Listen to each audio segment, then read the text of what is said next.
वृष्णि गर्भ भगवान की। फिर बोले दूसरे जन्म में कश्यप जी बने तो कश्यप के भी भगवान का अवतार हुआ। और तीसरी जन्म में दशरथ कौशल्या रूपा, तीसरे जन्म में दशरथ कौशल्या बने। तो शंकर जी कहते हैं पार्वती ये दूसरा कारण है भगवान के अवतार लेने का, स्टेप बाय स्टेप। फिर कह रहे हैं बोले अब मैं तीसरा कारण बताता हूं। बोले तीसरा कारण क्या है? बोले सुनो, प्रताप भानु नाम का एक राजा, उसके बाप का नाम सत्यकेतु। सत्यकेतु और प्रताप भानु दोनों पिता पुत्र, यानी सत्यकेतु जो सच्चाई का झंडा फहराने वाला, उसके बेटे का नाम प्रताप भानु, यानी सूर्य के समान उसका प्रताप, उसका यश फैला हुआ है। वो राजा एक दिन शिकार खेलने के लिए चला गया और शिकार खेलने जब वो पहुंचा तो भटक गया, अपने साथी छूट गए और उसके दुश्मन बाबा के पास में पहुंच गया। पुरानी दुश्मनी थी, वहां बैठा और बैठ करके उसने राजा से बातचीत की तो वो पहचान गए। बोले ये प्रताप भानु है। उन्होंने कहा तुम प्रताप भानु अवनीशा, तुम प्रताप भानु राजा हो। चमत्कार हुआ। बोले इस जंगल में मेरे को पहचानने वाला ये कौन हो सकता है? अरे मैं बोले तुम्हारी सब जानता हूं, तुम भटक गए हो, एक सुअर के पीछे भगे और ये सारी माया उस राक्षस की थी। और बता रहा है तो उसको लग रहा है कि ये तो कोई सिद्ध महात्मा है। बोले अभी तुम भोजन करो और तुमको घोड़े सहित तुम्हारे नगर में पहुंचा दूंगा। नगर में पहुंचा दिया, लेकिन चलते चलते प्रताप भानु ने निवेदन किया, बोले प्रभु आप ऐसा करना, मेरे यहाँ आकर के भोजन करना। इतने सिद्ध संत अगर घर पे आ जावे तो कृतार्थ हो जाऊंगा मैं, तो आप आना। उस ढोंगी राक्षस ने क्या कहा? बोले 100 ब्राह्मणों को भोजन करवाओगे तो मैं तुम्हारे आऊंगा, और वो रसोई भी मेरी देखरेख में बने, मंजूर है। प्रताप भानु चला गया। दूसरे दिन तीसरे दिन वो पहुंचा और प्रथमई भूप,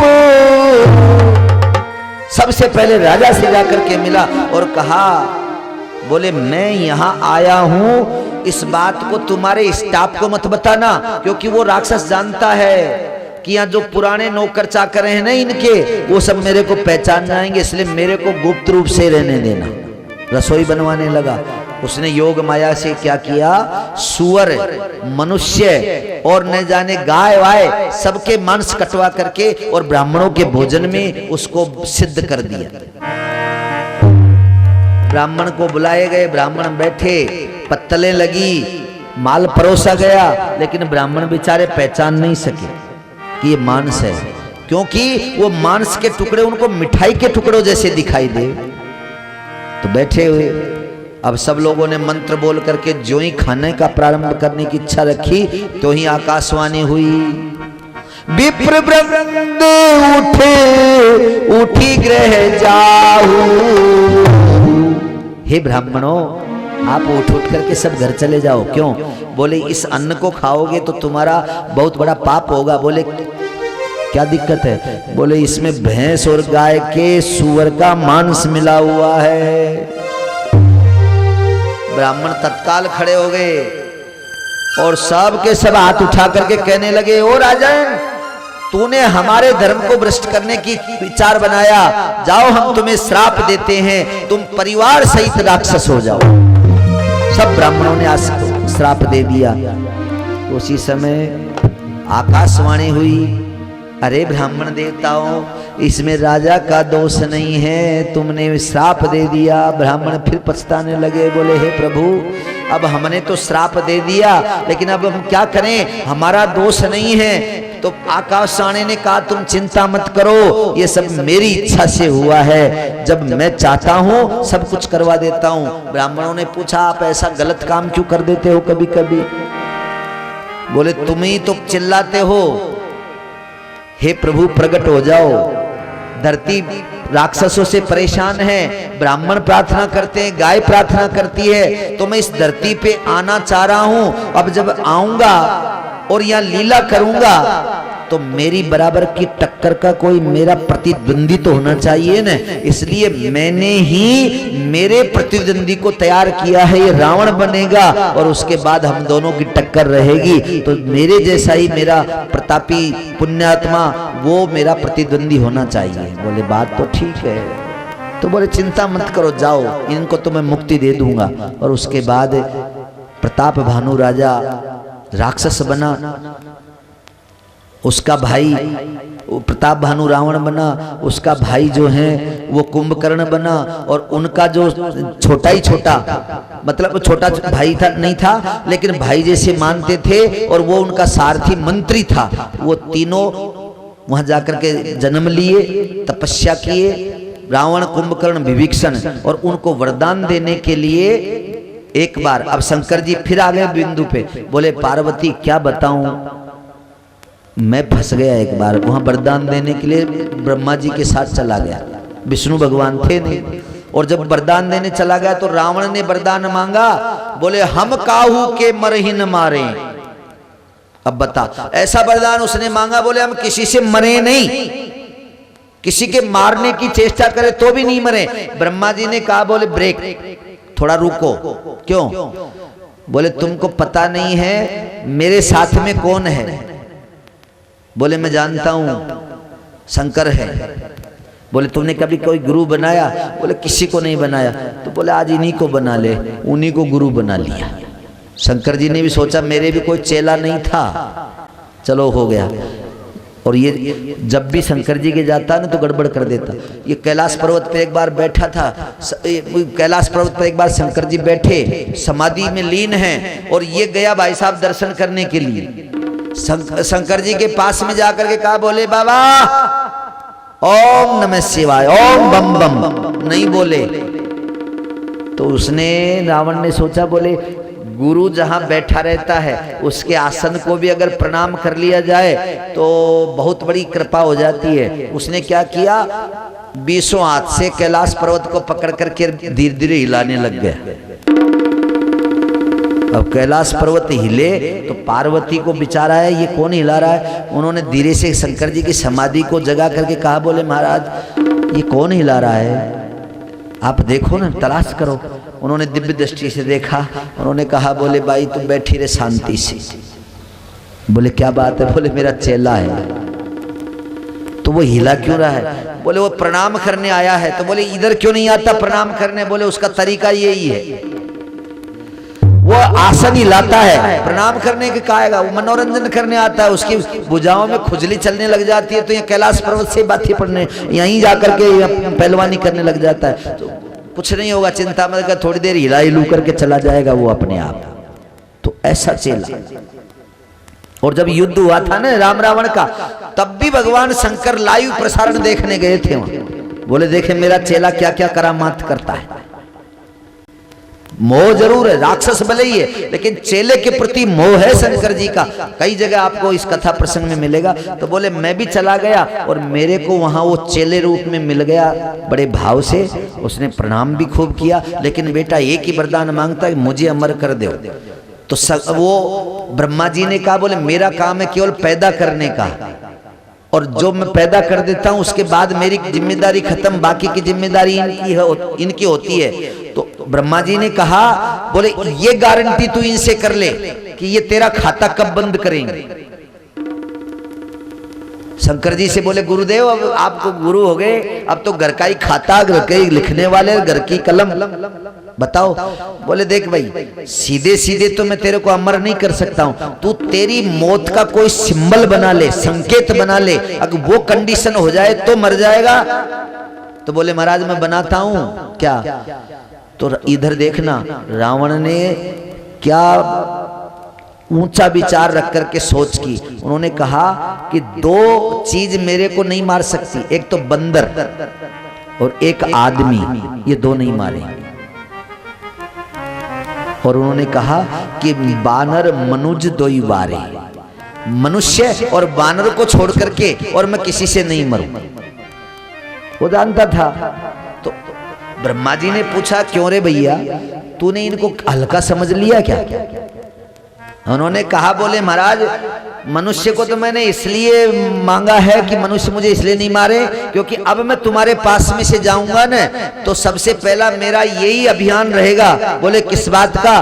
बोले इन मनुष्यों को तो खत्म ही कर दूंगा मैं कंप्लीट, और जो बचेंगे अगर वो राक्षस धर्म स्वीकार कर लेते तो ठीक, नहीं तो मानव जाति में रहने ही नहीं दूंगा। तो जब मनुष्य रहेगा तो मेरे को मारेगा कौन? न रहेगा बांस न बजेगी बांसुरी। और बोले इन बंदरों को तुमने क्या समझा है? अरे बोले महाराज बंदर को तो उछल कूद करने से फुर्सत नहीं है, बंदर कभी भी बंधन में नहीं आता है, इसलिए इनकी सेना इकट्ठा कोई कर ही नहीं सकता। ये कभी इकट्ठे रहेंगे ही नहीं, इकट्ठे रहेंगे तो लड़ेंगे, आपस में लड़ेंगे, इनको फुर्सत नहीं है। इसलिए मैंने सोच समझ करके वरदान मांगा है। वाह, पधारो। विभीषण के कुंभकर्ण के पास गए, कुंभकर्ण के पास जाकर के वो मांगना चाह रहा था। ये बहुत बड़ा खुराक वाला था, लाखों हजारों आदमियों को तो एक बार में चट कर जाता। ब्रह्मा जी ने, शंकर जी ने विचार किया, बोले जागता रहेगा तो पूरी पृथ्वी गड़बड़ कर देगा। और ब्रह्मा जी ने कहा बोले मैं बनाते बनाते थक जाऊंगा, ये खाते खाते ही भूखा भी रहेगा, इसलिए इसका कोई इलाज करो ढंग से। उन्होंने कहा बोले अपने दोनों के पास नहीं है तो आप जैसे मोबाइल लगा देते हो ना, उन्होंने भी संकेत किया सरस्वती से, बोले हे सरस्वती इसकी बुद्धि घुमा दे। कुंभकर्ण की बुद्धि घुमाई। वो मांगना चाह रहा था कि मैं इंद्रासन प्राप्त करूं और बहुत बड़ा प्रतापी बनूं, लेकिन उसकी जीभ पलट गई, उसने निद्रासन मांग लिया। निद्रासन की जगह निद्रासन मांग लिया। बोले मैं नींद ही नींद ले सोऊं खूब। और आलसी होते हैं ऐसे ज्यादा खाने वाले लोग आलसी। उन्होंने कहा कि नींद भी आवे तो बोले मेरे को कोई छेड़े नहीं बीच में, एवं मस्तु। फिर होश आया, बोले मैंने गलत मांग लिया, कोई बात नहीं, उसको भी छुट्टी की। अब तीसरे जाकर के कहने लगे कहूं पुत्र वर मांग। विभीषण से क्या कहा? ब्रह्मा जी ने पुत्र वर मांग ले। जब पुत्र कहा तो रावण गर्ज करके आया, बोले ये क्या भेदभाव है? मेरे को, हम दोनों को तुमने कुछ भी नहीं कहा और उसको तुम कहते हो पुत्र वर मांग, आखिर में ऐसा क्या है? बोले हमको पता है कि ये भगवान का परम भक्त है, इसलिए जिसका नाता परमात्मा से है उसका नाता हमारे से भी है, इसलिए हमने इसको पुत्र का संकेत दिया है। उन्होंने भक्ति मांगी, तीनों भक्ति मांग करके पहुंच गए लंकापुरी में। लंकापुरी मैदानों की बनाई हुई थी, उसके मंदोदरी थी, मंदोदरी का विवाह कर दिया, लंका को दहेज में दे दिया, राजा वहीं रहने लगे और बड़े प्रेम से अब अपनी जो राक्षसी वृत्ति है उसको अपनाने लगे। इधर सारी जनता उस राक्षस के आतंक से दुखी होने लगी, तो इधर भगवान के पास में सब के सब मिलकर के विचार करने लगे। बोले अब क्या करें? तो सारे लोगों ने मिलकर के बोले चलो बैकुंठ में चलते हैं। बैकुंठ में जाने की जब योजना बनाई तो रास्ते में भगवान शंकर ने रोक लिया, बोले यहीं रुको। ऐसा क्यों? बोले ऐसा इसलिए कि वहां बैकुंठ में जाने से कोई मतलब नहीं निकलेगा। हरि व्यापक सर्वत्र समाना और प्रेम ते प्रगट होई मैं जाना। तो परमात्मा सब जगह प्रकट हो जाते हैं, यहीं बुला ले उनको। ठीक, सबने प्रार्थना की, भगवान वहीं प्रकट हो गए। प्रगटे प्रभु कौतुकी कृपाला, वहां प्रकट हुए और उन्होंने कहा बोले भगवान इस पृथ्वी का भार उतारने के लिए, इन राक्षसों को मारने के लिए आप इस धरती पे जल्दी आइए और इसका भार उतारिए। उन्होंने कहा अनशन सहित मनुज अवतारा, यानी मेरे अंशों के सहित मैं मनुष्य का अवतार लूंगा, लेकिन समय आने पर आप धीरज रखो। ऐसा कहकर के भगवान चले गए। अब उनको अवतार लेने के लिए, पैदा होने के लिए कोई दशरथ कौशल्या जैसा माता पिता का जोड़ा चाहिए ना, तो इधर क्या हुआ? अब चलते हैं उस जोड़े को पैदा करने के लिए। 2 मिनट की कथा है। बोले स्वयंभू मनु अरु शत्रुपा जिनते भई नर सृष्टि अनुपा। तो स्वयंभू मनु शत्रुपा दोनों के दोनों पति पत्नी। यहाँ तुमको सीखने की बात यह है इस कथा में कि वो तपस्या करने के लिए गए, लेकिन किसी स्वार्थ को लेकर के नहीं, पुत्र को लेकर के नहीं। धन संपत्ति भी खूब है, पुत्र भी 2 हैं, लड़कियां भी 3 है और एक छत्र राज्य है पूरे विश्व में उनका, लेकिन वो भी तपस्या करने चले गए। बरबस राज्य अपने बेटे को दे करके, जबरदस्ती राज्य दे करके जंगल में चले गए और एक पैर के ऊपर दोनों पति पत्नी खड़े होकर के तपस्या करने लगे। और उनकी तपस्या को देख करके देवता लोग प्रसन्न हो गए। कितनी बार ब्रह्मा जी आए और कहा वरदान मांग ले। उन्होंने कहा कि जो वरदान मैं मांगना चाहता हूं वो तुम्हारे पास नहीं है, इसलिए तुम चले जाओ। कितनी बार चले गए। एक बार आकाशवाणी हुई, ध्यान देना ये बड़ा गंभीर विषय है। आकाशवाणी हुई तो आकाशवाणी ने कहा, बोले हे राजन तुम्हारी इच्छा हो जो वरदान मांग लो। तो मनु महाराज ने जानते हो क्या कहा, बोले प्रभु हमें ऐसा लगता है कि ब्रह्म भी आजकल झूठ बोलने लगे, इसलिए हमें कोई वरदान नहीं मांगना है, हम दोनों पति पत्नी हमारे घर जा रहे हैं। भगवान को बड़ा विचार आया, उन्होंने कहा बोले ऐसे नाराज हो कि क्यों जा रहे हो। बोले आप दर्शन नहीं दे रहे हैं और केवल बातों से ही जबानी जमा खर्च कर रहे हैं, ये हमारे बस की बात नहीं है, आप बिल्कुल सामने आओ। तो उन्होंने कहा बोले सामने तो मैं जब आऊं जब कोई मुझे बुलावे, मुझे कोई बुला ही नहीं रहा है तो मैं क्या करूं, मैं तो तुम्हारी मन की भावनाओं को देख करके आशीर्वाद दे रहा हूं। तो बोले हमने मांगा था ना, आप आओ अखिल व्यापक जगदीश्वर। तो बोले जगदीश्वर जब तुमने मुझे कह दिया तो मैं जगत का ईश्वर हूं, तो जगत ईश्वर का कोई रूप नहीं होता है, कोई आकृति नहीं होती है, वो तो सर्वव्यापक है, इसलिए सर्वव्यापकता से मैंने आकाशवाणी कर दी। अब बताओ इसमें मेरा क्या दोष है। मनु महाराज से पूछा, बोले कोई रूप में बुलाओ मुझे, कोई संकेत दो ताकि वो रूप में मैं आऊं आपके सामने वरदान देने के लिए। तो जानते हो अब कितनी सीधी भावना से उन्होंने कहा, जो भुसुंडी मन मानस हंसा, निगम नीति जय निगम प्रशंसा, जो भेष बस शिव मन माही। संकेत बताया, डायरेक्ट नहीं कहा। बोले जो भुसुंडी जी महाराज के हृदय में आप बसते हो उस रूप से आओ, भगवान शंकर के हृदय में आप बसते हो उस रूप से आओ, और जो वेद आपकी सगुण लीला का वर्णन करते हैं आप उससे उस रूप से हमारे सामने आओ। तो भगवान ने समझते समय नहीं लगा, चार भुजा के रूप में उनके सामने प्रकट हुए। बोले चार भुजा नाथ की, और चार भुजा रूप में प्रकट होकर के कहने लगे, बोले पिताश्री तात अब वरदान मांग लो। अब वो राजा है ना, बहुत बड़ा राजा है, भगवान भी है तो भी मांगने में तो शर्म आती है। जो असली राजपूत ठाकुर और महाराजा रहे हुए लोग हैं ना, वो जल्दी से किसी से कुछ मांगते नहीं। तो उन्होंने कहा, बोले महाराज मैं मांगू, क्या मांगू। बोले मेरे से मांग ले। बोले ये बात तो सही है, आप दान शिरोमणि हैं, सब कुछ हैं, लेकिन मैं मांग रहा हूं। तो उन्होंने कहा, नाथ कयूं सती भाव। आधा दोहा पूरा कर दिया, तब तक भी नहीं मांग पाए, उधेड़ बुन में रहे, मांगू कि नहीं मांगू। उसके बाद में हिम्मत करके कहा, बोले चाहई तुम ही समान, चाहई तुम ही। और यहां ब्रेक हो गया, बहुत सावधानी से रामचरितमानस को समझना पड़ता है। चाहई तुम ही, तो भगवान ने थोड़ी सी कड़क आवाज करके कहा, क्या मेरे को। राजा संभल गए, बोले नहीं नहीं महाराज, तुम ही समान सुत। वाक्य सुधार दिया, एक बार में दोनों बात कह गए, तुम ही चाहता हूं, यानी मैं तुमको तुम्ही से तुम्हें ही मांगना चाहता हूं। फिर सुधार दिया, बोले नहीं नहीं तुम्हारे जैसा चाहता हूं।